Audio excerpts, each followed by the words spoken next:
Halo guys, senang jumpa dengan Anda. Pada kesempatan kali ini kami akan mencoba membahas tentang hutan kerangas. Hutan kerangas adalah hutan yang berada pada lahan ekstrim atau rawan, serta sangat peka terhadap gangguan seperti kebakaran hutan. Tumbuhan di hutan ini bergantung pada humus di lantai hutan yang sangat tipis. Kerangas berasal dari bahasa Dayak Iban yang berarti tanah yang tidak dapat ditanami padi. Salah satu ciri atau salah satu sisi yang menjadi fokus adaptasi dari vegetasi di hutan kerangas adalah kemampuan untuk mendapatkan unsur hara. Beberapa tumbuhan mampu bertahan dengan jumlah unsur hara yang minim dan sangat terpengaruh pada karakteristik dari tumbuhan tersebut. Namun beberapa jenis tumbuhan dapat memenuhi kekurangan unsur hara dari lingkungan sekitar di mana ia tumbuh. Hutan kerangas dapat ditemukan pada ketinggian yang sama dengan hutan dataran rendah, yaitu sekitar 800 meter di atas permukaan laut. Hal yang membedakan dengan hutan dataran rendah adalah media tumbuh kerangas yang berada pada tanah potsol dengan kandungan silika tinggi dan sangat masam.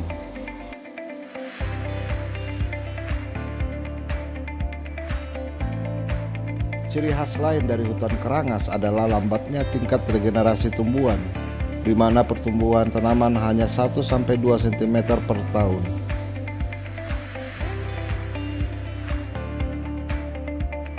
Komposisi flora di hutan kerangas hampir serupa dengan vegetasi hutan rawa gambut. Hutan ini sangat sensitif terhadap kerusakan, selain itu juga memiliki kemampuan memulihkan diri yang sangat lambat.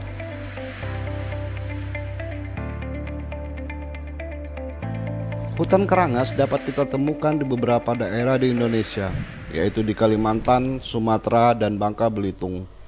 Dan juga dapat ditemukan di beberapa daerah di negara tetangga, seperti di Sarawak, Sabah, dan Brunei.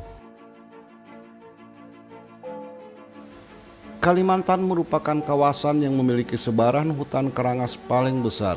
Hal ini karena Kalimantan merupakan salah satu kawasan yang memiliki hutan terluas di dunia.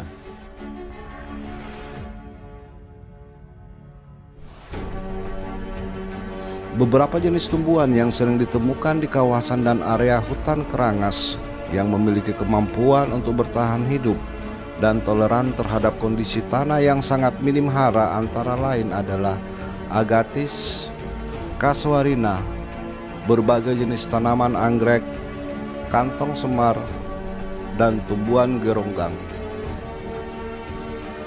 Tumbuhan geronggang merupakan jenis pohon pionir di hutan kerangas.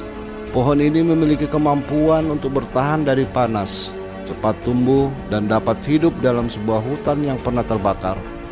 Batang kayunya yang keras dan liat mampu membuat vegetasi ini bertahan dalam kondisi kering dan panas.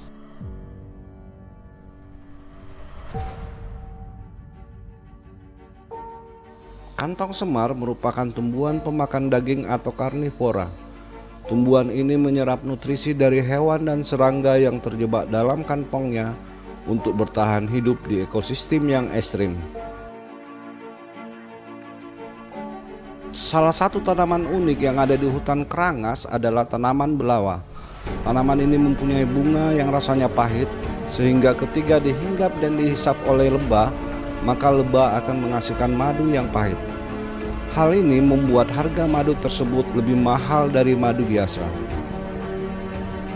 Tempat tumbuh hutan kerangas yang ekstrim mengakibatkan tumbuhan yang hidup menjelma menjadi suatu komunitas vegetasi spesifik dan berpotensi dalam menghasilkan metabolit sekunder yang menjadi dasar sebagai tanaman bahan pengobatan. Oke guys, sekian pembahasan dari kami dan semoga bermanfaat. Mari kita menjaga hutan Indonesia tetap lestari. Salam rimbawan.